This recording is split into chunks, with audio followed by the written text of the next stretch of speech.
විශේෂයෙන්ම මෙතන එක් රැස් වෙලා ඉන්න බොහෝ මූණු අපිට හුරු පුරුදු මුහුණු විශ්වවිද්‍යාලය අපිත් එක්ක අධ්‍යාපනය හදාරපු විශ්වවිද්‍යාලය අපිත් එක්ක එකට ගැවසුණු විශාල පිරිසක් මෙතෙන්ට එක් රැස් වී සිටිනවා. ඇත්තටම බොහෝම සතුටක් තිබෙනවා. දශක කීපයකට පසුවත් මා හිතන්නේ අපි පුද්ගලිකව මා ගත්තොත් අවුට් වෙලා අවුරුදු 25කට වඩා වැඩි අපි නේද? නේද? දැන් අවුරුදු 25කට වඩා වැඩි කාලයක් විශ්වවිද්‍යාලයෙන් අවුට් වෙලා කාලය ගත වෙලා තිබුණා. අපේ මිතුරුකම්, අපේ යාළුකම්, අපේ බැඳීම් දීර්ඝ කාලයක් තාමත් නොසැලවී තිබීම පිළිබඳව විශාල සතුටක් තිබෙනවා. එනිසා මේ මුහුණු දැකපුවාම මේ මුහුණු වල හිනාව, ලෙන්ගතුකම, ආදරය, බැඳීම දැක්කහම අපි වයසට ගියත් නැවත තරුණ අවදියට අපි කැඳවුණා. එනිසා ඒ වෙනුවෙන් මෙතන සහභාගී වුණු ඕගොල්ලෝ සියලු දෙනාටම බෙහෙයින් ස්තුතියි, ගෞරවයෙන් පිළිගන්නවා. විශේෂයෙන්ම මා හිතනවා අපේ මේක හුදු මුණ ගැසීමකින් එහා ගියපු යම් දේශපාලනික මුණ ගැසීමක් නේ. අපි විවිධ අවස්ථාවල අපේ ෆැකල්ටි වල හිටපු අය, බැච් වල හිටපු අය, විශ්වවිද්‍යාලේ කණ්ඩායම් විවිධ අවස්ථාවල අපි මුණ ගැහෙනවා. උත්සව අවස්ථාවලදී එහෙම නැත්නම් විශේෂ හමුවීම් ඒ වෙනුවෙන් සූදානම් කරනවා. මම හිතනවා අද හමුව එවැනි සාම්ප්‍රදායික ලෙස විශ්වවිද්‍යාල වලින් ඉවත් වූ අය, අවුට් වුණු අය මුණ ගැහෙන සාකච්ඡාවක් නෙවෙයි. මේක ඉතා පැහැදිලි ලෙස අපේ රට මේ වැටී තිබෙන අර්බුදයෙන් ගොඩ ගැනීම සඳහා අපි එකිනෙකා සාමූහිකව කළ යුතු කාර්යභාරය පිළිබඳව යම් සාකච්ඡාවක් ගොඩනැගීමේ අදහස. එනිසා මෙතෙක් මුණ ගැහෙනු හැම හමුවකටම වඩා මේ හමුව අපිට වැදගත්. ඒ වගේම අපි දන්නවා අපි විශ්වවිද්‍යාලේ ඉන්නකොට අපි ආපහු හැරලා බැලුවොත් සමහර සිදුවීම් තිබුණා. ඒ සිදුවීම් මෙසේ නොවුණා නම් හොඳයි කියලා විශාල හැඟීමක් අපිට තිබෙනවා. අපි යාළුවන් හැටියට, මිතුරන් හැටියට එක අධ්‍යාපන කාමරය ඉගෙන ගන්න ගමන් අපි අතර යම් දේශපාලන ප්‍රතිවෘත්තා මත යම් සතුරු කෝණේ යම් නේද මිත්‍රත්වයට එහා කියපු එකක් වෙනුවට පොඩි නේද එහෙමවත් අපි අතර තිබුණා. ඒ ඉතින් අපේ තරුණ කාලයේ අත්දැකීම් නේද? එවම් ඒ ඔක්කොම අපිට දැන් අත්දැකීම් හැටියට එකතු කරලා තිබෙනවා. අද මෙතන ශිෂ්‍ය ව්‍යාපාරයේ විශාල ලෙස ක්‍රියාකාරී වුණු අය, අපේ දේශපාලනත් ලෙස විශාල ලෙස ක්‍රියාකාරී වුණු අය, ඒ වගේම ඊට යම් යම් පරස්පරතා දැක්වූ විශාල පිරිසකුත් මෙතන ඉන්නවා. එනිසා දිගු කාලයකට පසුව අපි විශ්වවිද්‍යාලයේ ඉන්නකොටත් වඩා වැඩි එකමුතුවකින්, ලෙන්ගතුකමකින් අපි අතර තිබුණු වෙනස්කම් බොහෝ දුරට අවම කරගනිමින් අද මේ රට වෙනස් කිරීම සඳහා වූ එකඟතාවයකට, එකමුතුවකට අද අපි එකතු වෙලා තිබෙනවා. ඒක විශාල සතුටක්. ඒ වගේම අපි හිතනවා මා ගොඩාක් මේ රටට වෙලා තියෙන තත්ත්වය පිළිබඳ පැහැදිලි කරන්න යන්නේ නැහැ. අපි කවුරුත් අද ඒක දන්නවා. අද අපි හමුවේ තිබෙන අභියෝගය තමයි මේ වෙනස් කිරීම සඳහා අපි මොකද්ද කළ යුතු වන්නේ? ඔබ නිරත වෙන ශාස්ත්‍රයේ, ඔබේ ගමේ, ඔබේ ඥාතීන් එක්ක, ඔබේ මිතුරන් එක්ක අපි කොහොමද සාමූහිකව මේ රට මා හිතන අපි ගොඩක් අයට නේද අපි විවාහපත් වෙලා දරුවෝ ගැන විශාල අපේක්ෂාවකින් බලාපොරොත්තුවකින් අපි ජීවිතේ මැදි වයසේ ගෙවන අය. හැබැයි අපි කල්පනා කරලා බැලුවොත් අපේ දරුවන්ට විශාල ආදරයකින්, ලෙන්ගතුකමකින් බලාපොරොත්තුවකින් අපේ දරුවෝ හැදුවා වැඩුවත් අපිට කාට හරි විශ්වාසයක් තිබෙනවාද අපේ දරුවන්ට මේ රට තුල අනාගතයක්, අපේක්ෂාවක්, සුබ සිහිනයක් තිබේවි කියලා. ඒ නිසාද බොහෝ දෙනා උත්සාහ කරමින් තිබෙන්නේ රට හැර යන්න. මා කියන්නේ රට රැකියාවකට යාම නෙවෙයි. රට හැර යාම. කුමක් වෙනුවෙන්? අපි වෙනුවෙන් නෙවෙයි, අපේ දරුවන් වෙනුවෙන් මේ රට අත්හැරලා යමු කියලා සාකච්ඡාවක් තිබෙනවා. අපිට රැකියාවක් තිබෙනවා. අපිට ආදායම් මාර්ගයක් තිබෙනවා. අපේ රැකියාව අනුව යම් සමාජ ගරුත්වයක් තිබෙනවා. එහෙත් කෑම මේසෙදී නේද ස්වාමියයි බිරිඳයි කතා කරනවා මේ විදියට මේ රටේ හිටියොත් අපේ දරුවන්ට මොකද වෙන්නේ කියලා. එනිසා අද බොහෝ දෙනා මොකද කරමින් තිබෙන්නේ? තමන්ගේ දරුවන්ගේ අනාගතය වෙනුවෙන්, තමන්ගේ දරුවන්ගේ සුරක්ෂිතභාවය වෙනුවෙන් අපි බොහෝ දෙනෙකුට රට හැර යන්න බල කරලා තිබෙනවා. හැබැයි මම ඔබට කියන්නේ එකයි. අපිට කී දෙනෙකුට රට හැර යන්න පුළුවන්ද? දෙක. අපි කොයි රටට ගියත් මතක තබා ගන්න ඒ රටේ අපි දෙවනි පන්තියේ තුන්වෙනි පන්තියේ පුරවැසියා. අපේ සංස්කෘතික බැඳීම්, අපේ ලෙන්ගතුකම්, අපේ ඥාතිකම් සියල්ල අත්හැරලා මේ මහ පොළොවත් එක්ක තියෙන ඓන්ද්‍රිය සම්බන්ධතාවයන් අක්මුල් සියල්ල ගලවලා නිකම් බොන්සායි පැලයක් වගේ අපි කොහේ හරි පිටරට ජීවත් වෙවි. අපිට සමාජ පිළිගැනීම, බැඳීම්, ඥාතිත්වය මේ කිසිවක් නැති අපේ සියලු පදනම් ගලවපු හුදු පාවෙන මිනිස්සුරක් බවට පත් වෙවි අපි විදේශගත වුණා. මේකයි ඇත්ත. ඒ කිසිදු රටක අපි පළවෙනි පන්තියේ පුරවැසියන් නොවේ. එනිසා අපිට තිබෙන්නේ අපේ සංස්කෘතියෙන්, අපේ බැඳීම්, අපේ ඥාතිකම්, අපේ ලෙන්ගතුකම්, අපේ අපේකම් මේ සියල්ල තිබෙන්නේ මේ මාතෘ භූමිය තුල. එනිසා අද අපි හැමදෙනාම විශාල වෙහෙසක් ව්‍යායාමයක් දරමු කියලා අපි ඉල්ලනවා. මේ මාතෘ භූමිය මේට වඩා හොඳ යහපත් මාතෘ භූමියක් බවට පත් වෙන්න. අපි ඇස් පිය වෙනකොට අපේ පරම්පරාව, අපේ ජීවිත කාලේ අපි පොර බැදුවා, අපි වෙහෙස මහන්සි වුණා. අපේ දරුවන්ට මේට වඩා හොඳ රටක්, මේට වඩා හොඳ මාතෘ භූමියක් ගොඩනැගීම සඳහා වෙහෙස මහන්සි වූ පුද්ගලයන් ලෙස අපිට ඇස් පියා ගන්න පුළුවන් වෙයි. ඒ නිසා අපිට තියෙන එක වුවමනාව මතක තබා ගන්න. මෙතන ඉන්න බොහෝ අය අපේ විශ්වවිද්‍යාලයකට වැඩ කරපු අය. නමුත් මා ඇතුළු මේ විශ්වවිද්‍යාල විශාල පිරිසක් අපේ මුළු ජීවිතේම මේ දේශපාලනේ තෝරන් තිබෙනවා. අපි අපේ ජීවිතේ මේ දේශපාලනේ තෝරාගත්තේ මට හෝ මගේ ව්‍යාපාරයට හෝ ඒ කිට්ටු සමීපතයන්ට හෝ යමක් උපයා ගැනීමේ අරමුණින් නෙවෙයි. යමක් එක්රැස් කර ගැනීමේ අරමුණින් නෙවෙයි. අපට ඊටාම සද්දුවමනාවක් තිබෙනවා. අපි ඇස් ඉදිරිපිට මේ කඩා වැටෙමින් තිබෙන රට, අපි ඇස් ඉදිරිපිට මේ විනාශයට පත් වෙමින් තිබෙන රට, අපි ඇස් ඉදිරිපිට අපේ රටේ සියලු සම්පත් අහිමි වෙමින් තිබෙන රට. වරාය අයිති නැත්නම්, බලාගාර අයිති නැත්නම්, තෙල් ටැංකිය අයිති නැත්නම්, වෙරළ තීරය අයිති නැත්නම්, කඳුකරේ මහ වතු අයිති නැත්නම්, නේද තෙල් නිදි ටික අපිට අයිති නැත්නම් රටක්ද? ඒක නිකම්ම සේම භූමියක් විතරයි. අද ඇස් ඉදිරිපිට අපේ රටේ සියල්ල අපිට අහිමින් තිබෙනවා. අද ඇස් ඉදිරිපිට අපේ රටේ ලෝකයේ ඉදිරියේ යාචක රටක් බවට පත් වෙලා හමාරයි. එදිනෙදා ජීවත් වීම සඳහා එක එක රටින් කීයක් හරි ඉල්ල ගන්නවා. බංග්ලාදේශෙන් ඩොලර් මිලියන 250ක් ඉල්ල ගත්තා.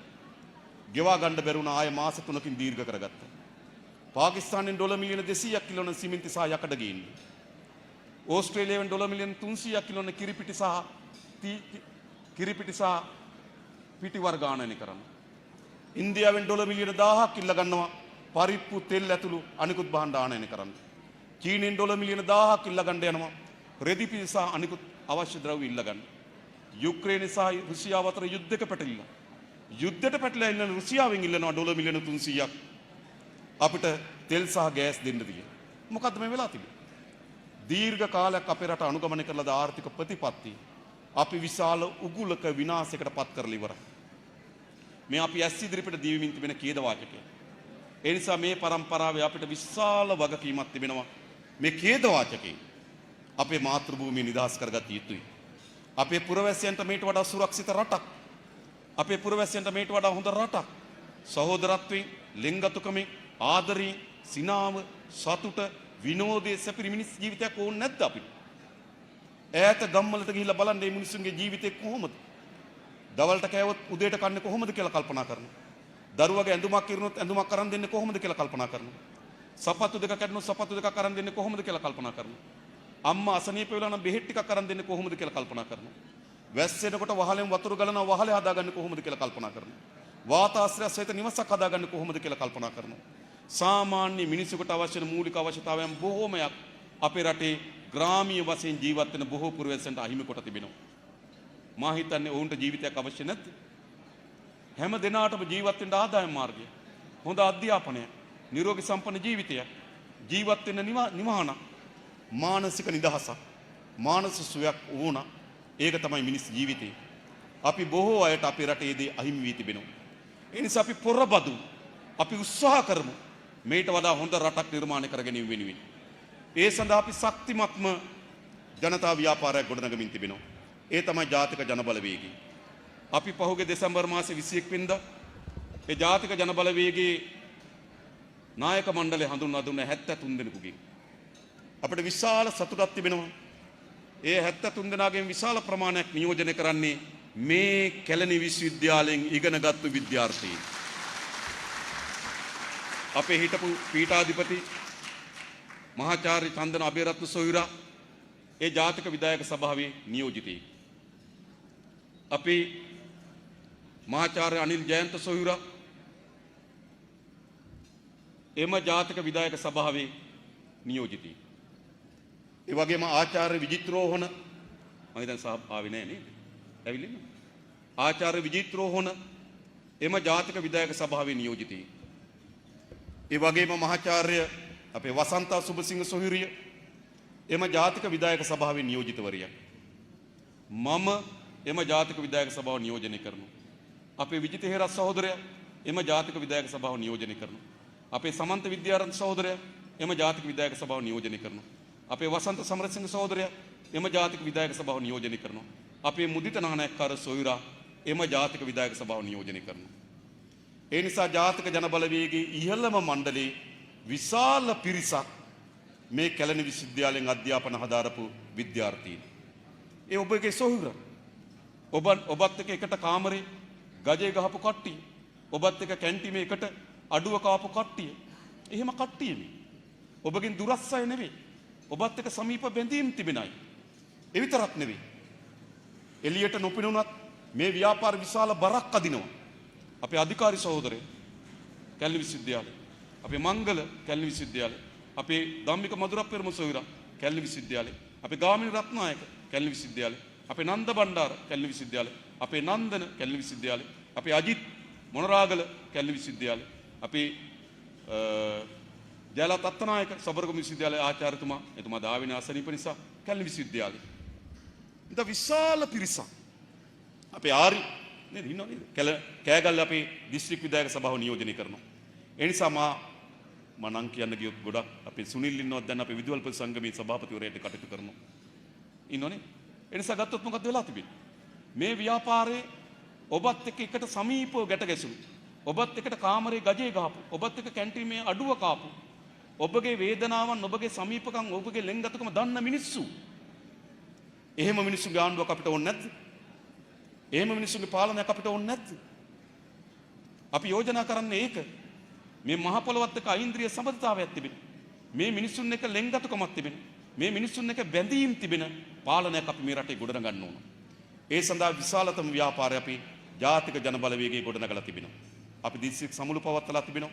අපි ගම්මාන මට්ටමින් ගිහිල්ලා ග්‍රාමීය සභා පීඨවන්න දැන් සැලසුම් කළා. සෑම ග්‍රාමස්ථ කොට්ටාසෙකම NPP සභාව හදනවා. ඒ වගේම විවිධ විද්‍යාර්ථීන් කේන්ද්‍ර කරගෙන. මොකද අපි දන්නවා අපේ රටේ වැදගත් මර්මස්ථාන කීපයක් තිබෙනවා. එකක් රේගුව, දේශීය ආදායම්, සුරාබදු, වරාය, පෙට්‍රෝලියම්, විදුලි බල මණ්ඩලය, ප්‍රවාහන මේ ආදී ශේත්‍ර වැදගත්. ඒ ශේත්‍ර ඇතුලේ මේ ජාතික ජනබලවේගයේ කණ්ඩායම් අපි ගොඩනගන්න ඕනකම තිබෙනවා. ඒ විතරක් නෙවෙයි අපි නීතිඥ කණ්ඩායම් වෙනම එකතු කරමින් තිබෙනවා. විශ්වවිද්‍යාල ආචාර්යවරු මම හිතනවා මේ වන විට සෑම විශ්වවිද්‍යාලයකටම විශාල ආචාර්යවරු කණ්ඩායමක් අද එකතු වෙලා තිබෙනවා. මට මතකයි 1994 95 කාලේ අපි ශිෂ්‍ය සභාව පිහිටුවට පස්සේ ශිෂ්‍ය සභාවේ භාණ්ඩාගාරික බවට පත් වෙන්න ඕන ජ්‍යෙෂ්ඨ කතිකාචාර්යවරු. හැබැයි අපිට එහෙම කතිකාචාර්යවරයෙක් හොයාගත්තෙත් බොහොම අමාරු එක යුගයක. නේද? ඒක යුගයක බොහොම අමාරුයි. හැබැයි අද මොකද වෙලා තිබෙන්නේ? අද අපේ විශ්වවිද්‍යාලේ පේරාදෙණිය, කොළඹ, ජයවර්ධනපුර මේ සෑම විශ්වවිද්‍යාලයකම විශාල ආචාර්යවරු කණ්ඩායම, මහාචාර්යවරු විශාල ප්‍රමාණයක් මේ කාර්යයට උර දෙන්න තමගේ ඥාණය, තමන්ගේ දැනුම යොමු කිරීම සඳහා කටයුතු කරමින් තිබෙනවා. ඒ වගේම අපි නීතිඥ කණ්ඩායම් විශාල ප්‍රමාණයක් එකතු කරමින් තිබෙනවා. ඒ වගේම නූතන ආර්ථික ඉදිරි ගමන අපි කල්පනා කරන්නේ මුදුකාංග වෙළඳපොළ හරහා. මුදුකාංග වෙළඳපොළ අත්පත් කර ගැනීම සඳහා විශාල ශේෂ්ත්‍රයක් අපේ රටේ අද අපි සාකච්ඡා කරමින් තිබෙනවා. ඒ ශේෂ්ත්‍ර අපි ගොඩනගමින් තිබෙනවා. ඒ වගේම මේ රට ගොඩනැගිලි නිර්මාණකරුවන් ඉංජිනේරුවන් අපි මේ ශාලාවෙම මීට මාසයකට පමණ පෙර මේ විදිහටම අපේ රටේ තරුණ ඉංජිනේරුවන්ගේ සාකච්ඡාවක් පැවැත්වුවා මේ රට ගොඩනැගීම් පිළිබඳව. ඒ වගේම අපි ව්‍යාපාරික හමු සාකච්ඡා කරමින් තිබෙනවා. ගොවි ව්‍යාපාර, දීවර ව්‍යාපාර. මේ රටේ සියලු දෙනා පැතුරු මහජන ව්‍යාපාරයක් හදන්න ඕන. මේක පක්ෂයක් නෙවෙයි. මේක මහජන ව්‍යාපාරය. තවදුරටත් මේ රට පක්ෂයකට ගොඩ ගන්න බෑ. හුදු පක්ෂයකට කතරයක් ගහලා ගෙදරට ඇවිල්ලා ඒගොල්ලෝ ආණ්ඩුව කරයි අපි බලාගෙන ඉමු. එහෙම මේ රට ගොඩ ගන්න බෑ. මේ රට ගොඩනගන්න පුළුවන්කම තිබෙන්නේ පක්ෂ පාට සීමාවන් ඉක්මවන ලද විශාල මහජන ව්‍යාපාරයක් ගොඩනැගීමේ. අන්නේ මහජන ව්‍යාපාරය තමයි ජාතික ජන බලවේගය කියලා අපි ගොඩනගලා තිබෙන්නේ. හැබැයි ඒක බලය ලබා ගැනීම සඳහා පමණක් නොවේ. බලය ලබා ගත්තාට පස්සේ මේ රට ගොඩනැගීම ඒ මහජන ව්‍යාපාරේ කාර්යභාරය මේ රට ගොඩ ගන්න බෑ. මතක තබා ගන්න. හුදු පක්ෂයකට කතරයක් ගහලා ආණ්ඩුවක් හදලා ජනතාව පැත්තකට වෙලා මේ රට හදන්න බෑ. මේක වැටෙන්න පුළුවන් අඩියටම වැටලා තිබෙන්නේ. මේ රට ගොඩනගන්න පුළුවන් වෙන්නේ කොහොමද? බලය පාලනය පත් වෙන ආණ්ඩුව, රාජ්‍ය සේවී, පෞද්ගලික ව්‍යවසායකයා, වෘත්තීය වේදියා, ගොවියා, දීවරයා, තරුණයා, තරුණ ව්‍යවසායකයා මේ සියලු දෙනා සාමික පොරබැදීමක් කරන්න ඕන අවුරුද්දක් දෙකක් තුනක් අපි මේ රට හදනවා කියන. අන්න එහෙම නැතුනොත් මේකෙන් අපිට ගොඩ එන්න බෑ. ඒ නිසා තවදුරටත් අපිට තිබෙන්නේ කවුරුව කෙනෙක් කරේ දියසන් කුමාරයෙක්, දුටු ගැමුණු කෙනෙක්, වීරුවෙක් නේද ඔය වගේ අපි ආවනේ නේද? මම කියන්නේ ගොඩක් ඒවා නේද? එහෙම කාට හරි පැවරීමක් නෙවෙයි දැන් තිබෙන්නේ. අපි ආණ්ඩුවක් හදලා කාට හරි පවරා දීමක් නෙවෙයි දැන් තිබෙන්නේ. දැන් තිබෙන්නේ අපි ඔක්කොම එකතු වෙලා මහජන ව්‍යාපාරයක් ගොඩනගලා ඒ මහජන ව්‍යාපාරය මේ රට ගොඩනැගීමේ බාරදූර කාර්යය බාර ගන්න ඕන. ඒ නිසා අද අපිට තිබෙන්නේ ඡන්දකදී සපත්තු දෙන්නම්, සෙරෙප්පු දෙන්නම්, සමෘද්ධිය දෙන්නම් නේද? ගැබිනි මවුට ආහාර මල්ලක් දෙන්නම්, පෝෂණ මල්ලක් දෙන්නම් දේශපාලන නෙවෙයි. ඒක අවසන්. ඒ දේශපාලනය තමයි අපේ රට මේ විපතටපත් කරේ. අද අපිට තියෙන්නේ මොකද්ද? අවුරුද්දක් දෙකක් තුනක් දරාගෙන මේ රට ගොඩනගනවා කියන අදිස්ථානකින් යුතුව පොර බැදුවොත් මේ රට ගොඩ ගන්න පුළුවන්. ඒකට ආදර්ශය ඕනනම් දේශපාලන ව්‍යාපාරයකට අපි ආදර්ශය දෙන්නම්. අපි ඒක ලෑස්ති. ඔබ අපිට ආණ්ඩුවක් දෙනවා නම් දී යුතුයි. මොකද්ද කරන්නේ? ආදර්ශය. മന്ത്രിවරුන්ගේ විශ්‍රාමයට අහෝසි කරනවා. മന്ത്രിවරුන්ගේ පර්මිට් අහෝසි කරනවා. ඇමතිවරුන්ට දෙන නිල නිවාස අහෝසි කරනවා. හිටපු ජනාධිපතිවරු බලාගන්න එක අහෝසි කරනවා. ජනාධිපතිවරයාට රට වටේ තියෙන මාලිගා ටික සියල්ල අහෝසි කරනවා. මේ ඔක්කොම කරන්න ඕන. කරලා දේශපාලකයා ආදර්ශයක් දෙන්න ඕන මේ රට හදන්න ලෑස්ති කියලා. ඒ ආදර්ශය දෙන්න. ඒ විතරක් නෙවෙයි. ඔබට කැපකිරීම අවශ්‍ය නම් මේ රට ගොඩනැගීම සඳහා පැය 24න් සැලකිය යුතු පැය ප්‍රමාණය අපි වැඩ කරන්න මේ රට ගොඩනගන්න. අපේ ජීවිතයෙන් වැඩි කාලයක් අපි මේ වෙනුවෙන් වැය කරලා තිබෙනවා. පෞද්ගලික මාගත් උසස් පෙළ අවධියේදී මේ දේශපාලන සම්බන්ධ වෙන්නේ. දීර්ඝ කාලයක් අපි විජිත් සහෝදරයා, අපි කැලණි විශ්වවිද්‍යාලේ විශාල වද වේදනාවන්ට ලක් වුණා, අත්අඩංගුවටපත් වෙලා. නේද? අපිත් එකට හිටපු දන්නව නේද? විජිත් හේරත් සහෝදරයා. නේද? ගණිතය පිළිබඳව විශේෂ වීදි උපාධිය තෝරාගත්තු 8 දෙනාගෙන් එක්කෙනෙක්. හැබැයි ඒක මගෙන් අත්හරිනවා. නේද? එහෙම ඒක මගෙන් අත්හරිනවා. අත්හැරලා මොකද්ද මේ කියන්නේ? තමන්ගේ ජීවිතේ හිර අඩස්සිය ඉඳගෙන විවිධ දේවල් කරමින් මොකක් වෙනින්ද මේ කැප කරන්නේ? මොකක් වෙනින්ද මේ කියන්නේ? මේ මට හෝ අපි කිසිවකට පුද්ගලිකයමක් උපයා ගැනීම අරමුණ නෙවෙයි. සත්කාර්යයක් තිබෙන. ඒ වෙනුවෙන් ආදර්ශ අවශ්‍ය නම් ඒ ආදර්ශ අපි දෙන්නම්. කැපකිරීම අවශ්‍ය නම් ඒ කැපකිරීම අපි කරන්නම්. මහන්සි වෙන්නම්. ඇයි අපිට සත් චේතනාවක් තිබෙනවා මේ රට මේට වඩා හොඳ රටක් බවට පත් කරන්න. අපේ දුව දරුවන්ට සතුටින්, විනෝදයෙන්, මානසික සුවයෙන්, අපේක්ෂාවෙන්, බලාපොරොත්තුවෙන් සිහින දකින දරුවන් ගොන්නක් අපි හදමු. එවැනි රටක් හදපුවා. තේවෙනි සියලු දෙනාට මම ආරාධනා කරනවා. අවසාන වශයෙන් මා දන්නවා විවිධ වකවානු වල විවිධ අය විවිධ දේශපාලන කඳවුරු තෝරාගන්නවා. වැරදි නෑ. විශේෂයෙන් මා දන්නවා පහුගිය ජනාධිපතිවරණ සහ මහමැතිවරණ අපිත් එක්ක එකට හිටපු මිතුරන් අපිට පොඩි වේදනාවක් ආවා. ඒත් මිතුරන් මේ ජනාධිපතිවරයා සහ මේ පාලනය ගොඩනගා ගැනීම වෙනුවෙන් වැඩ කරා වේසමාංශුණා. සමහර මිතුරන් මාධ්‍ය සාකච්ඡා රූපවාහිනී දක්වනකොට පොඩි හිත වේදනාවකුත් නැතුවම නොවේ. ඒක කියන්න. හැබැයි මා දන්න එක ඒ වෙලාවේ මොකද තිබින්නේ? ඒ වෙලාවේ ඔවුන්ටත් තිබුණේ පෞද්ගලික වමනාවක් නෙවෙයි. ඒ වෙලාවේ ඒ අයටත් තිබුණ අපේක්ෂාවක්. මොකද එක රටක් එක නීතියක්. ඒක හොඳයිනේ. නේද? හැම දිනකටම සාධාරණ නීතියක් ඉටු කරනවා කියන බලාපොරොත්තුවක් තිබුණා. වංචා දූෂණ නතර කරායි කියලා බලාපොරොත්තුවක් තිබුණා. වංචනිකයට දූෂිතෙන්ට දඬුවම් දෙවි කියලා බලාපොරොත්තුවක් තිබුණා.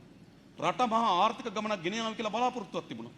පැරණි සාම්ප්‍රදායික මජර දේශපාලකයා වෙනුවට ඒ පිළිබඳ නැනවත් භාවයේ තියෙන දැනුම තිබෙන නේද වියක් මග නේද? ඒ වගේ කණ්ඩායම් රට පාලනය කරාවි කියලා බලාපොරොත්තුවක් තිබුණා. ඒ නිසා එදා මේ මැතිවරණයේදී එම කඳුරට වැඩ කරා නම් ඒ වැඩ කරපු හැම කෙනාගේම බලාපොරොත්තුවක් තිබුණා. ඔවුන්ට තිබුණ යහපත් අපේක්ෂාවක්. ඔවුන්ට තිබුණ යහපත් අරමුණක්. ඒ කිසිවෙකුට තිබුණ මට දැන් ඒගොල්ලෝ මේ අතරදී මාත් අපි සාකච්ඡා කරනවා. ඒ වෙලාවෙත් ඔවුන් කියන්නේ මොකද අපිට කිසිම පෞද්ගලිකව මනාවක් තිබුණේ නැහැ. ඔවුන්ට තිබුණේ පොදුව මනාවක්. මේ රට ගොඩනගාවි කියලා. එතෙක් ගලාගෙන ආපු දේශපාලන සංස්කෘතිය වෙනස් කරાવી කියලා. කොච්චරද කියනවනම් ඒ වෙලාවේදී කිව්ව මොකද්ද?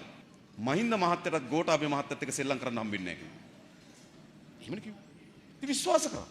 එඳේ ජනාධිපතිවරණ සහ මහමැතිවරණ ඒ කඳවුර තෝරාගත්තේ විශාල අපේක්ෂාවකින් යුතුව, විශාල බලාපොරොත්තුකින් යුතුව. 2020 අවසාන වෙනකොට රාජ්‍ය ආයතනවල ණය ට්‍රිලියන 1.3යි කෝටි 1,30,000යි. තෙල් සංස්ථාවේ විතරක් ණය ලංකා බැංකුවට සහ මහජන බැංකුවට ණය ඩොලර් බිලියන 3.7යි. එන ආසන්න වශයෙන් ගත්තොත් ඩොලරේ රුපියල් 203 තියෙනකොට කෝටි 75යි. දැන් ණය කෝටි ලක්ෂයක්වත් වෙලා ඇති. මේ තෙල් සංස්ථාවේ ණය කෝටි ලක්ෂයයි. හිතගන්න. එතකොට එහෙනම් අපේ ආයතන ණය වෙලා තිබෙනවා, මධ්‍යම ආණ්ඩු ණය වෙලා තිබෙනවා. ඔය ණය පිළිබඳව හිටපු විගණකාධිපති ගාමිණී විජේසිංහ මහත්මයා 2018 මාර්තු වල කතාවක් කිව්වා. ඒක තමයි ওই ජනප්‍රිය කතාව. එතුමා කිව්වා ඒ වෙනකොට අපේ ණය ප්‍රමාණය ට්‍රිලියන 11යි කියලා.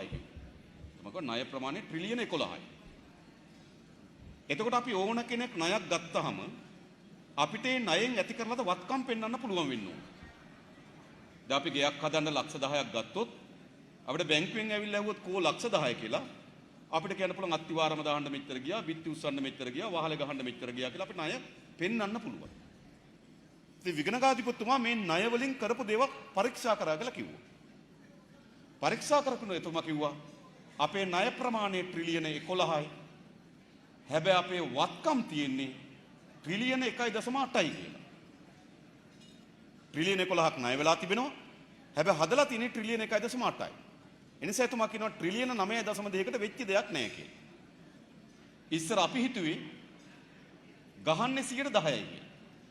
එතුමාගේ සංඛ්‍යාලේඛන අනුව හදලා තියෙන්නේ 10%යි. එතුමාගේ සංඛ්‍යාලේ. ඕක තමයි ඔය එන වාර්තාව. ඕක ගාමිණී විජේසිංහ මහත්තයා තමයි විගණකාධිපති 2018 මාර්තු වල කිව්වේ. අර පළාත් පාලනේ තන්ද කාලේ කිව්වේ. ඒතර දැන් මොකක් හරි වෙලා ඊට පස්සේ කිව්ව නේද අර මෙච්චර තියෙන මෙච්චර දෙයි. ඒගොල්ලෝ කියන ඒවා අපි බලමු අපි කොච්චර තියනවද කියලා. මෙහෙමයි. ඒතර මේ ධනය ඊටා කුඩා කණ්ඩායමක් අත කේන්ද්‍රගත වෙලා තියෙන එක හරියි. ඊටා කුඩා කණ්ඩායමක් අත මේ කේන්ද්‍රගත වෙලා තියෙනවා. දේශපාලක කණ්ඩායමක් ඉන්නවා. ව්‍යාපාරික කියන ඩීල් දාන ව්‍යාපාරික 14ක් ඉන්නවා.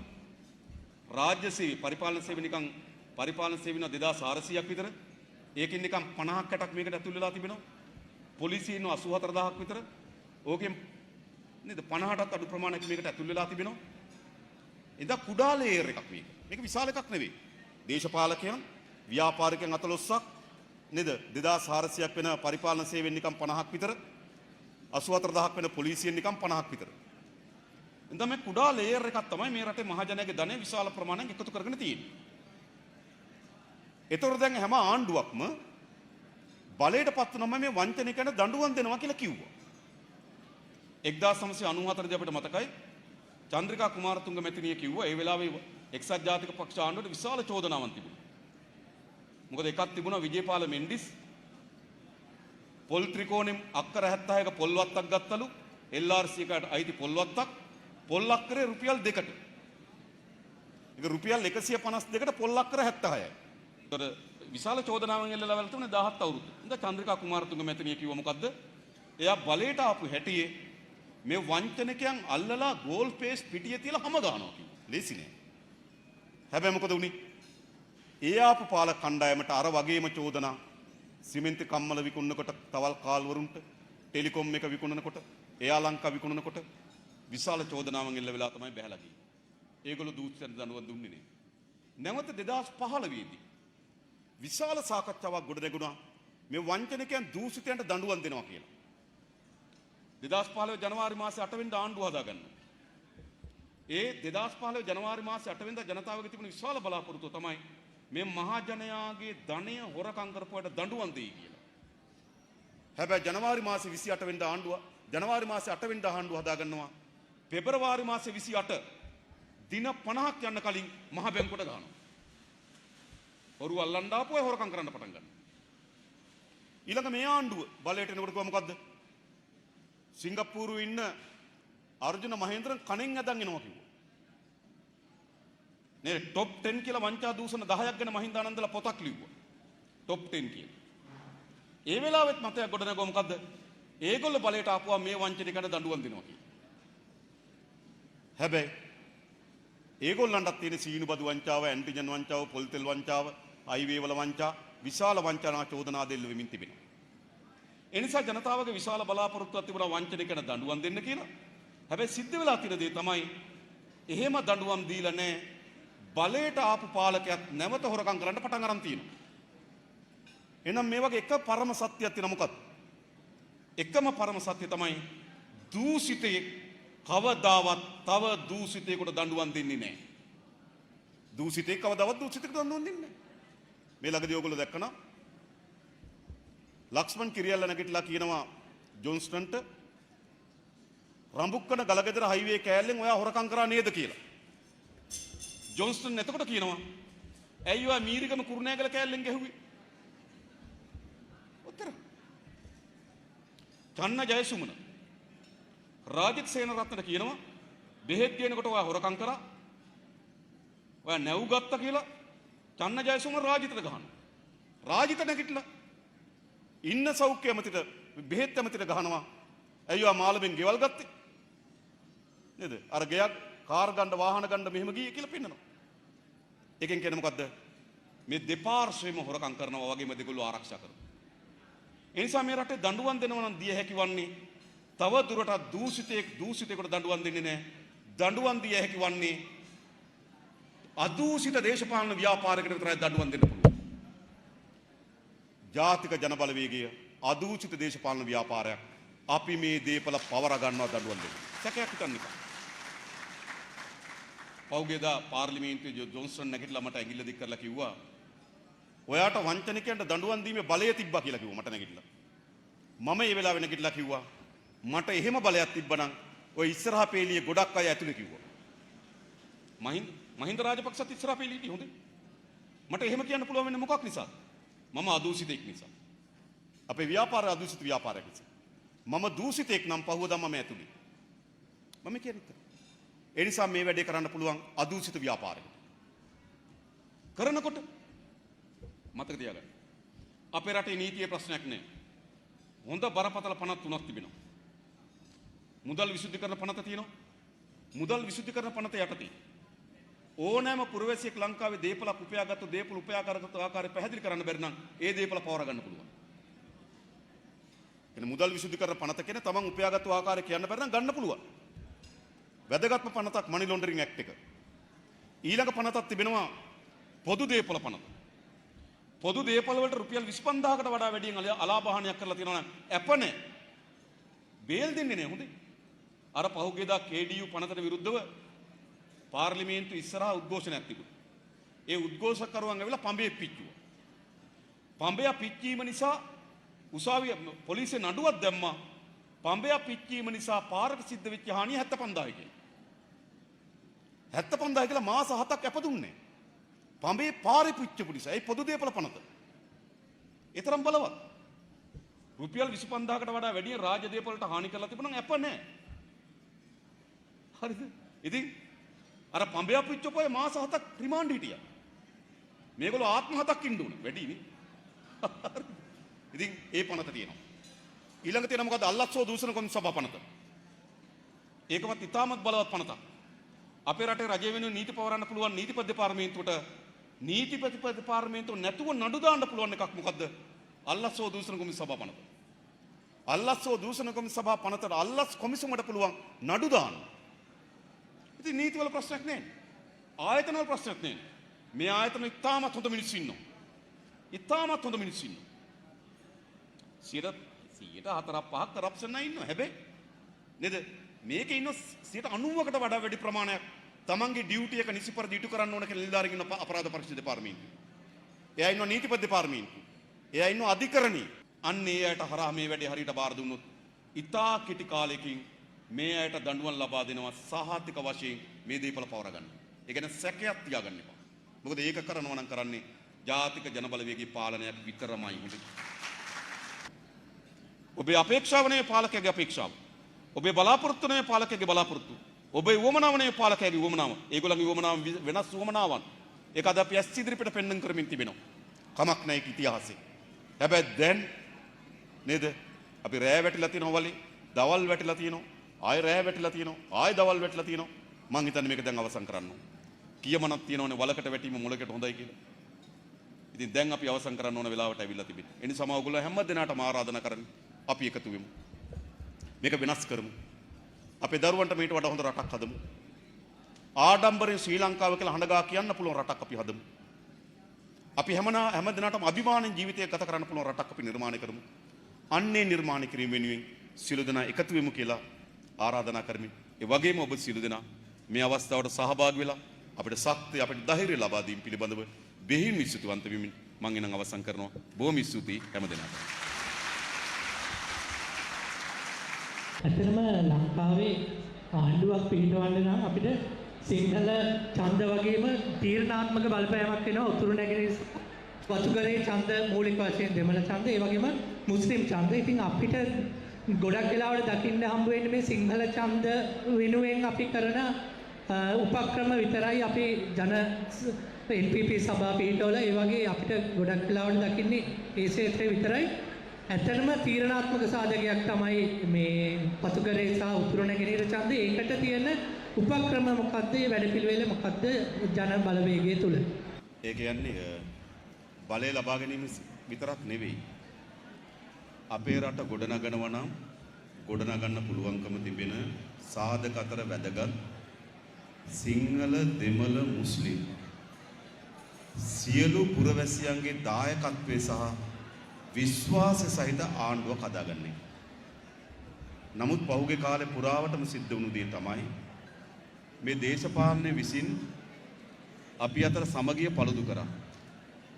වෛරය වැඩි කරා, රෝධය වැඩි කරා, ගැටුම් ඇති කරා. කවදාවත් අපේ රට හදන්න බෑ. සිංහල, දෙමළ, මුස්ලිම් අපි අතර සැකය, අවිශ්වාසය, ක්‍රෝධය වර්ධනය වෙනවා. සහ මුස්ලිම් ජනතාව විශ්වාස නොකරන ආණ්ඩුව, දෙමළ ජනතාව විශ්වාස නොකරන ආණ්ඩුව, සිංහල ජනතාව විශ්වාස නොකරන ආණ්ඩුව කවර හෝ එක් ජන කොටසක් ඒ ආණ්ඩුව විශ්වාස කරන්නේ නැත්නම් රට හදන්න බෑ. ඒ නිසා මේ රට හැදීමේ වැඩේම තමයි මම කියන්නේ බලය ගැනීමයි රට හැදීමයි දෙකක් නෙවෙයි. අපි බලය ගැනීම සඳහා හදන මහජන ව්‍යාපාරෙම තමයි රට ගොඩ නැගීම සඳහා මැදිහත් වෙන්නේ. මම කලින් කිව්ව එක කතරයක් ගහලා පැත්තකට යන වැඩක් නෙවෙයි. බලය ගැනීම සඳහා ගොඩනගන ලද මහජන ව්‍යාපාරය රට ගොඩ නැගීමට සම්බන්ධ කරගන්න. එහෙමනම් අනිවාර්යෙන් මේකේ මුස්ලිම් වතුකරේ ජීවත් වෙන දෙමළ ජනතාව සහ උතුරේ ජීවත් වෙන දෙමළ ජනතාවගේ සාධාරණ නියෝජනයක් අපිට අවශ්‍යයි. අපි පහුගියදා සයින්ද මරුදු වලට ගියා. මේ මුස්ලිම් ජනතාවගේ විශාල කැමැත්තක් තිබෙනවා. අපි පෙරේදා වගේ අපි අම්පාරේ ගියා දවස් 2-3කට කලින්. ඒකෙත් අපේ විධායක සභාව වගේ විශාල ප්‍රමාණයක් මුස්ලිම් අය සහ දෙමළ අයගේ නියෝජනයක් තිබෙනවා. අපි දෙවෙනිදා යන්න සැලසුම් කරලා තියෙනවා වවුනියාවට සහ කිලිනොච්චියට. ඒ වගේම අපේ චන්දන අබේරත්න සොහිර ඇතුළු කණ්ඩායම යාපනයේ විශ්වවිද්‍යාලයේ නේද ආචාර්යවරු කණ්ඩායම මුණ ගැහෙන්න සැලසුම් කරලා තිබෙනවා. ළඟ උතුරු නැගෙනහිර විශ්වවිද්‍යාලයේ ආචාර්යවරු කණ්ඩායමත් එක්ක සාකච්ඡා පවත්වන්න සැලසුම් කරලා තිබෙනවා. ඒ නිසා අපි වේගවත් සහ වැඩි අවධානයක් යොමු කරලා තිබෙනවා. මේ මුස්ලිම් දෙමළ ජනතාවගේ කැමැත්ත සහ සහයෝගය නැතුව මේ වැඩේ කරන්න බැරි බව තේරුම් අරගෙන. තව සමහර ඒවා ටිකක් තියෙනවා. ඒවා ඉතින් මෙතන නොකිය ඉන්න. නේද? නමුත් අපි මතු කරපු එක ඇත්ත අපි මේ පිළිබඳව විශාල අවධානයක් යොමු කරලා තිබෙනවා. ඊළඟ මාතර ඇත්තටම උද්ඝෝෂණ දැන් පැන නගිනවා. පොදු පුරවැසියන් පැන නගිනවා. ඉතින් ඒ කියන්නේ පොදු පුරවැසියන් පොදු පීඩාවට පත් වුනහම තම තමන්ට දැනෙන ප්‍රමාණයෙන් මේකට විරෝධතා ඇවිල්ලා තියෙනවා. ඇත්තටම අපි බය වෙන්නේ මේ සැලසුම් නැති විරෝධතා කොතනින් කෙලවර වෙයිද? ඒක සමහර විටක පාලකයාටම වාසාගත තත්ත්වයක් හදයි. තෙල් පෝලිම් වල ඉන්න පුරවැසියෙක් බැරි වෙලාවත් සෙට් එකකට ප්‍රහාරයක් එල්ල කරන්න පටන් ගත්තා. මේක පැතිරෙන්න යනවා. ඒක මේ පාලකයාට වාසිය.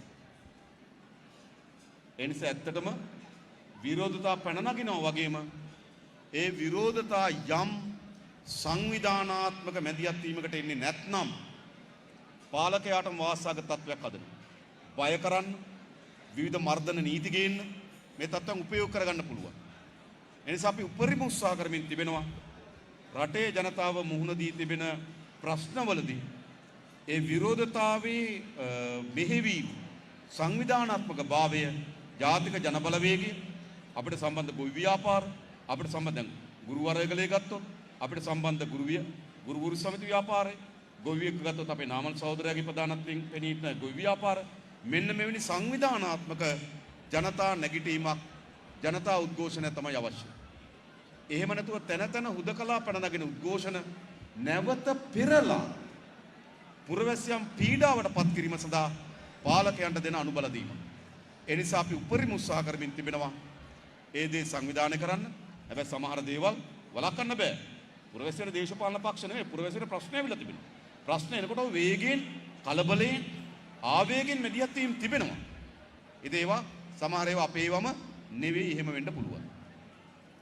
ඊළඟ තමයි අර ඇත්ත ප්‍රශ්නේ ඉතින් මොකද්ද නේද? රට කොහොමද ගන්නේ? පණ ගියපු රට බාර ගන්න. සමහර අය කියන සහෝදර මේ වෙලාව බාර ගන්නත් එපා කියලා. එහෙම කෙනා ඉන්නේ. එහෙම කෙනා ඉන්නේ. හැබැයි මේ වෙලාවේ තමයි අපේ වගකීම තියෙන්නම. මේක ගොඩ ගන්න පුළුවන්. අපේ අනිත් සහෝදරයා පැහැදිලි කරේ ඒකයි. මේ රට ගොඩ නැගීමේදී අත්තරින්න බැරි මූලික වගකීම් දෙකක් තියෙනවා. ආර්ථික සැලසුම එකක්. දෙක එක පළමු එක තමයි මං කලින් කියන ලද දේශපාලන සංස්කෘතියේ වෙනස්කම. දැන් ඕගොල්ලෝ හිතන්න ගෝඨාභය රාජපක්ෂ මහත්මයා බලයට ආවට පස්සේ තරුණ චිත්‍රය ඇඳා පුරන් කුමරු අස්සද්දුව සමහර විදේශගත වෙලා හිටපුවා ලංකාවට ආවා. දැන් දාලා ගියාට. ඇයි? ඒ පුරවැසියන් බලාපොරොත්තුවක් දුන්නාම ඒ බලාපොරොත්තුවට රටේ පුරවැසියන් මැදිහත් වෙනවා. හැබැයි අපේ වෙලා තියෙන මොකක්ද? ඒ බලාපොරොත්තුවට හදාගත්තු ආණ්ඩුව පුරවැසියට පිටුපානවා. එයා යන්නේ හොරකම් කරන්න, එයා යන්නේ නඩු ඉවත් කරගන්න, එයා යන්නේ දේපල එකතු කරගන්න, එයා යන්නේ එයාගේ සමීපතම නේද? සමීපතම දූෂිත වලල්ලට නේද? ඒ ඇවිල්ලා ගෝඨාභයගේ මිනිස්සු. එහෙමත් එක ගෝඨාභය විතරකනේ ගෝඨාභයගේ මිනිස්සු ටිකක් ඉන්නවා.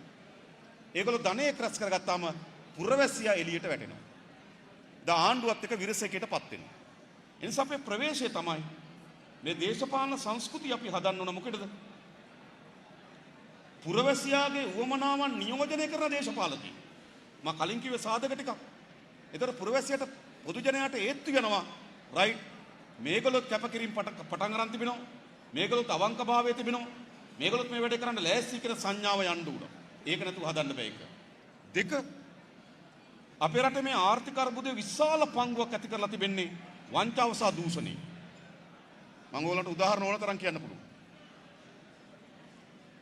ගාල්ල ඉඳන් මාතරට රේල් පාර හයිවේ කරා කිලෝමීටර් 42ක් වගේ. රේල් පාර හයිවේ කරා. අධිවේගී කරා රේල් පාර. ඩොලර් මිලියන 60ක් වෙන් කරා. ඩොලර් මිලියන 60ක ඩොලර් කෝටි 6ක්. දැන් බැලුවොත් රුපියල් කෝටි 1800ක් වගේ. වෙන් කරලා මේ පාර හැදුවා. මම පාර්ලිමේන්තුවේ ප්‍රශ්නයක් ඇහුවා. මේ පාර අධිවේගී කරන්න කලින් රුණු කුමාර කෝච්චියට ගාල්ල ඉඳන් මාතරට යන කොච්චර වෙලාවක් ගියාද කියලා. විනාඩි 42යි කිව්වා වෙල්ගම. ඒ වෙලාවේ දුම්රියම. ඊළඟ මම ඇහුවා අධිවේගී කරාට පස්සේ ඩොලර් කෝටි 6ක් වියදම් කරලා මේ පාර අධිවේගී කරාට පස්සේ දැන් රුණු කුමාර කෝච්චියට කීයක් යනවද කියලා. විනාඩි 39 කිව්වා. නා ඩොලර් කෝටි 60 අඩු වෙලා තියෙන කීයද? විනාඩි 3යි. ඒ ණය බරක් වෙන්නේ නැද්ද? ඒක තමයි මේ බර වෙන්නේ මේ දූෂණය. තව උදාහරණයක් ඕනතරම් අතර මම තව උදාහරණයක් කියන්නම්. ඕමන්තේ ඉඳන් කංකසන්තුරේටත් මැදවච්චි ඉඳන් තලෙමන්නාරමටත් යුද්ධෙන් පස්සේ රේල් පාර හදන්න සැලසුමක් කරා. ඒ වෙලාවේ දුම්රිය දෙපාර්තමේන්තුවේ GM සාමාන්‍ය අධිකාරියට වැඩ කරේ ලලිත සිරි ගුණරුවන්. දැනුත් මට කෝල් එකක් ගත්ත මම ඉවර වෙලා ගන්න. කොළඹ විශ්වවිද්‍යාලයේ ආර්ථික විද්‍යාව පිළිබඳ දැන් මහාචාර්යවරයෙක්. එයා තමයි දුම්රිය දෙපාර්තමේන්තුවේ සාමාන්‍ය අධිකාරිය. එතකොට අපිට වවුනියාව ඉඳන් රේල් පාර නැතුව තිබ්බා.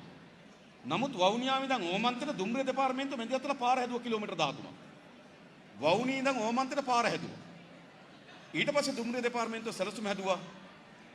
ඕමන්තේ ඉඳන් කංකසන්තුරේටත් මැදවච්චි ඉඳන් තලෙමන්නාරමට රේල් පාර හදන්න. ඒ වෙලාවේ දුම්රිය මැදි ඩලස් 30ක් පෙරුම. ඩලස් 30ක් පෙරුම මේකට දැම්ම සංකල්පයක් උතුරු මිතුරු දුම්රිය ව්‍යාපෘතිය මතකද? උතුරු මිතුරු ප්‍රාදේශීය ලේකම් කාර්යාලය ටිකට් වික්කා. ස්ටේෂන් හදන්න සල්ලි එකතු කරා. එක එක ග්‍රාම සේවා වසම් වලට බාර දුන්න සිල්පර කොට දාන්න. ඒ කාලේ ඇඩ් එකක් ගියා පත්තරේ සිල්පර කොටයකට සල්ලි දීපුවාම ආසන්න දුම්රිය ස්ථානේ සිල්පර කොටේ අංකය දාලා සල්ලි දුන්නේ කවුද කියලා ලියනවා කියලා. 233 වෙනි දුම්රිය සිල්පර කොටේ සුමනදාස මහත්තයාගේ පරිත්‍යාගී. මෙහෙම හැදුව සලස්ම. හදලා ඉවරලකෝ ඇස්තමේන්තුවට ඩොලර් ලක්ෂ 5ක් යනවා කිව්වා. ඇස්තමේන්තුවට ඩොලර් ලක්ෂ 5යි. මහින්ද රාජපක්ෂ ගියා ඉන්දියාවට. ඉන්දියාවට ගිහලා මේ ව්‍යාපෘති කෑලි 4කට කැඩුවා. ඕමන්තේ පළේ කංගසන්තුරේ මැදවච්චිය මඩු තලෙමන්නාර කෑලි 4කට කැඩුවා. 4කට කඩලා 3ක්ම දෙන්න ඉන්දියානු ඉර්කෝන් සමාගමට. කෑලි 3ක් දුන්නා ඉන්දියානු ඉර්කෝන් සමාගමට. අපිට දුන්නා පළේ ඉඳන් කංගසන්තුරේ කෑලි. එතන යන මීටර 400ක පාලමක් නාවක්කුලිය පාලම. ඒකලු හිතේ අපිට පාලම හදාගන්න බැරි වෙයි කියලා. ඊට GL පීරිස් ගියා ඉන්දියාවට. චෝගම් සමුළුව කාලේ. වෙසක් දවසේ ගිය GL පීරිස්. GL පීරිස් ගියාට පස්සේ ඉන්දියාවට ඒ කෑල්ලක් දුන්නා. එතකොට අපි ඉන්දියාවේ බෙල්ජියමෙන් පාලම ගෙනත් තිබ්බා. ඩෙන්මාර්ක් වලින් රේල් පීරි ගෙනත් තිබ්බා. ඒ වෙලාව එතකොට දුම්රිය මැති බෙල්ගම මම පාර්ලිමේන්තුවේ දැන් පාර්ලිමේන්තුවට මොකද කරන්න කියලා. රේල් පීරි වලට ඒකත් ඉන්දියාවට දෙන්න try කරනවා. දැන් පාලම ගෙනල්ලා අපි කෑලි 4ම දුන්නා. ආසන්න වශයෙන් ගත්තොත් තියෙනවා කිලෝමීටර් 160ක්.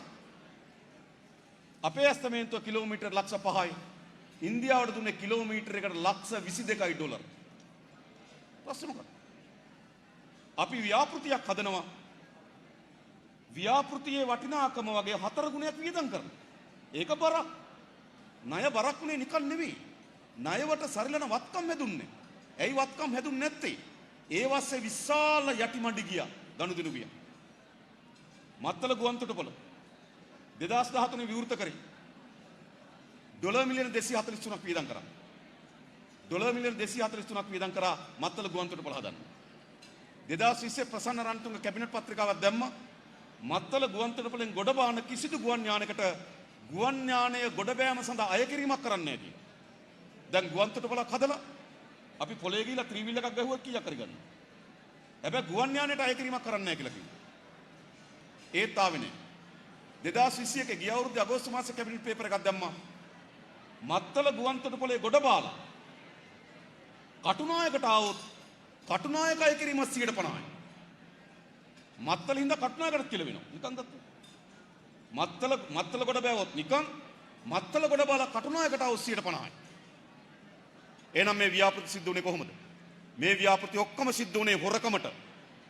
ඒ නිසා මේ රට හදනවා නම් එක වංචා දූෂණයෙන් තොර පාලනයක් වුණා. දෙක දේශපාලකයන් කැපකිරීම කරන පාලනයක් වුණා. තුන ආර්ථික ප්‍රතිපත්ති. ඒ ආර්ථික ප්‍රතිපත්තිය තමයි අපේ අනිල් සහෝදරය පැහැදිලි කරේ. අපේ පිහිටීම මත අපේ පිහිටීම වැදගත් නේද? අපේ සාමාන්‍යයෙන් අපි ප්‍රධාන මූදු මාර්ග 4ක් ආසන්න පිහිටා තිබෙන යුරෝපයේ ඈත පෙරදිග ඕස්ට්‍රේලියාව සහ ඉන්දියාව නේද? වසරකට නැව් 36000ක් යනවා. හරිද? ඒ නිසා අදත් අපේ කොළඹ වරාය ලෝකේ වරායවල අතර 26 වෙනි තැන අපිට විශාල ප්‍රති නැව්ගත කිරීමේ මධ්‍යස්ථානයකට කොළඹ වරාය දිනු කරන්න ඕනේ. ඒකට විශාල සැලසුමක් අපිට තිබෙනවා. ඊළඟ අපි හොඳ නැව් 36000 කවුරුද්දකට එනවනම් හොඳ නාවික සේවා සෙන්ටර් එකක් හදනවා හම්බන්තොට වරාය. නැව් සර්විස් සෙන්ටර් එකක් කරන්න ඕන. සලස් පිහිටීමක් එක්ක. අපේ ස්වභාවික සම්පත අපිට ඉතා හොඳ සංචාරක ව්‍යාපාරයකට යන්න පුළුවන්. මැලේසියාවකට අවුරුද්දකට සංචාරක වෙන මිලියන 52ක්. තායිලන්තයට සංචාරක වෙන අවුරුද්දකට මිලියන 41ක්.